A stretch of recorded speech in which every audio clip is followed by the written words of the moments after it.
Hello people, I'm Alexander and today we'll be analyzing a rapid game played between NM ChessNetwork and bot Leela Chess. A bot, would you say to me? Like, what's the use of analyzing a game played between a human and a bot?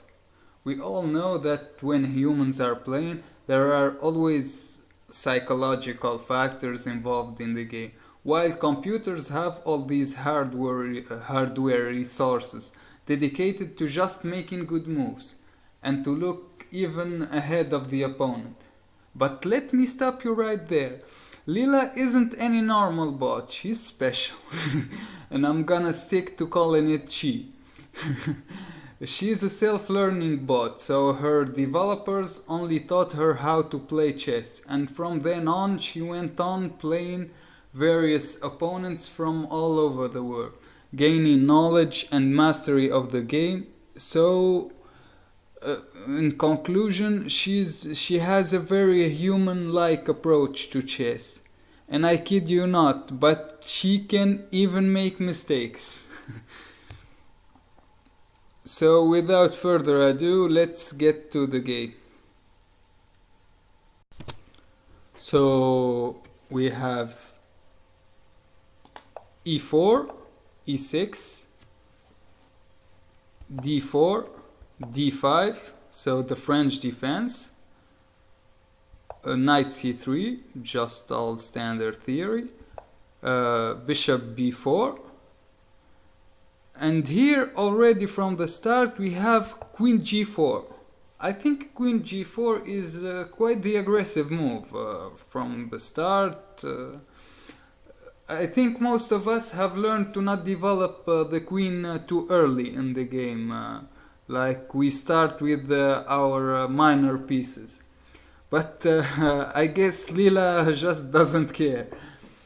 But here I feel also like I should point out that Leela, unlike the other bots or other chess engines, doesn't have an implemented game database. So I guess sometimes she just gets creative. Anyway, so knight f6, threatening the queen. So queen takes on g7, threatening the rook on h8. Rook g8, queen h6, retreating. Rook g6, pushing the queen away, further away. So queen h4. And here we have knight takes on e4.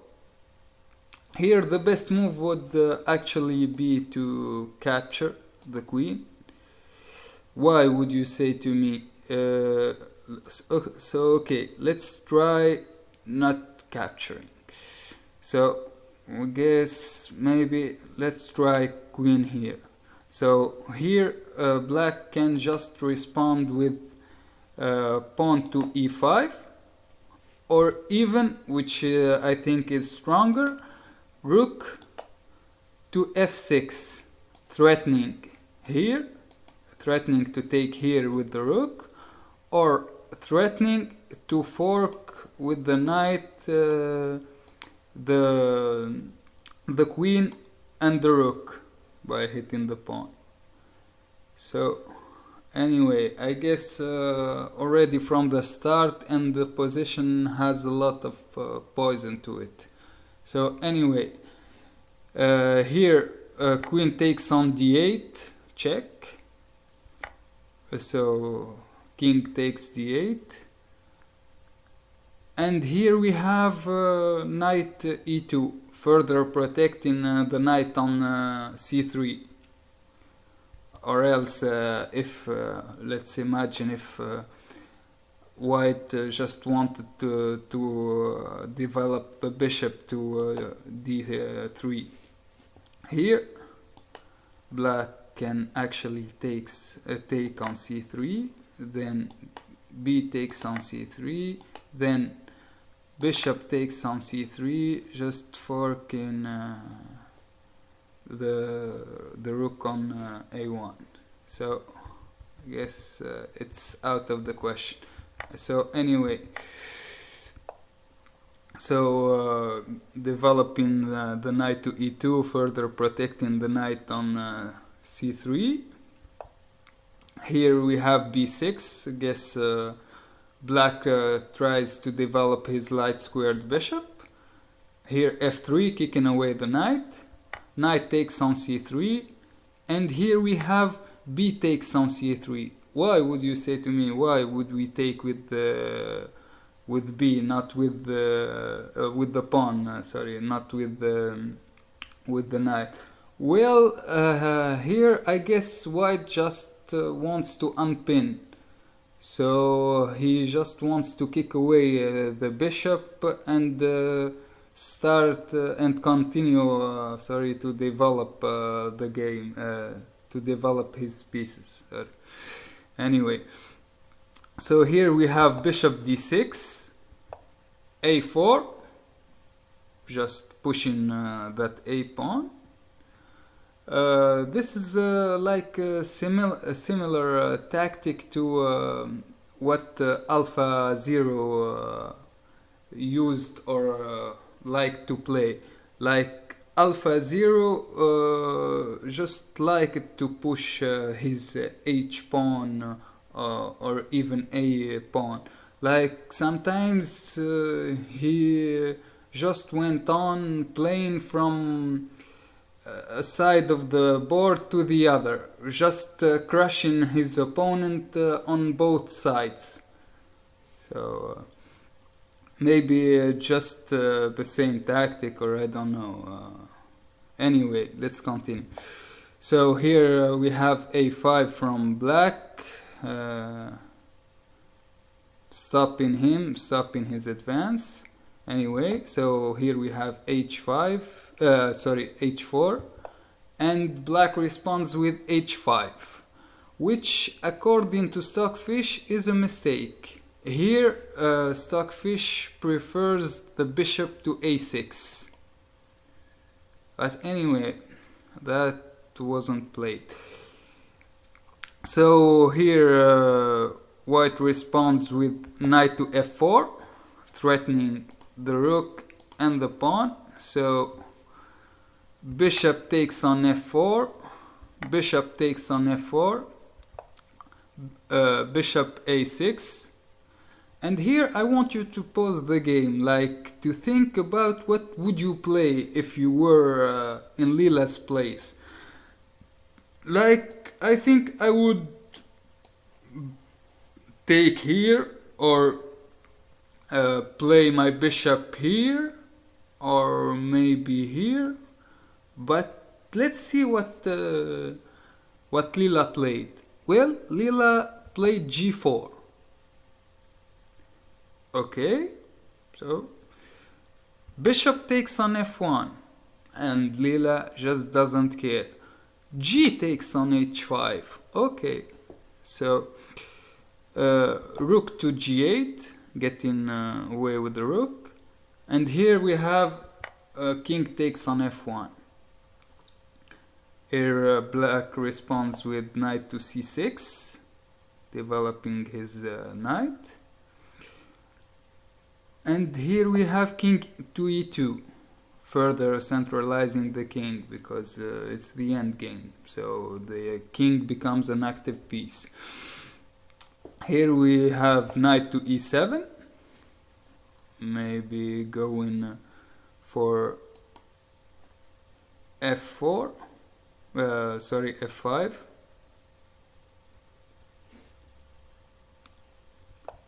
And bishop e5.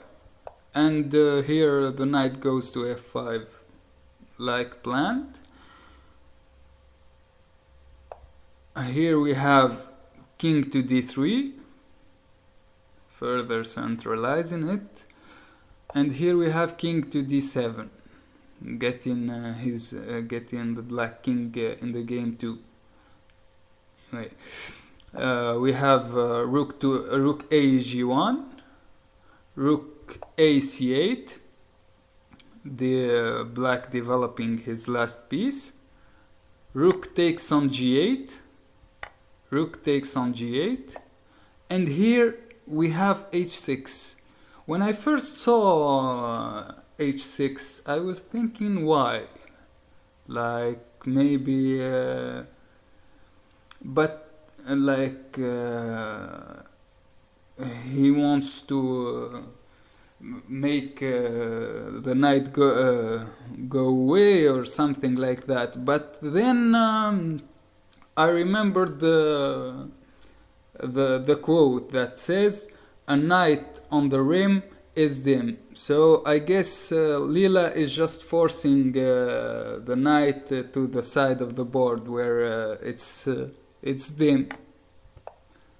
Anyway, so knight takes on h6, h5, further pushing the pawn. So here we have c6, rook b1, and b5. A takes on b5, c takes on b5, and rook takes b5. Here we have rook g5 threatening to take the h-pawn. And here we have rook takes on a5. Rook takes on h5, and rook a7 check. King e8, rook a8 check, king e7, c4, pushing those pawns, trying to create, I guess, a passed pawn. D takes on c4, check, king takes on c4, and here we have knight to f5. Okay, rook a7 check, king e8, king c5, rook h1, c4. I guess the rook was aiming to attack the c pawn. So white just pushes it c4, rook to c4, rook to c1, sorry. Here Stockfish says that rook to c1 is actually a mistake. Best move was rook to h6. So rook to h6 here. But anyway, that wasn't played in the game. So here we have bishop f6, and black responds with knight e3, ganging up on the c pawn. Anyway, so white just protects it. Rook to a4, king to d7. Here Stockfish again says that's just a blunder. The best move actually is knight to d5. But anyway, that wasn't played. I guess it makes sense. Knight to d5, you're threatening the bishop. Yeah, it's a good move.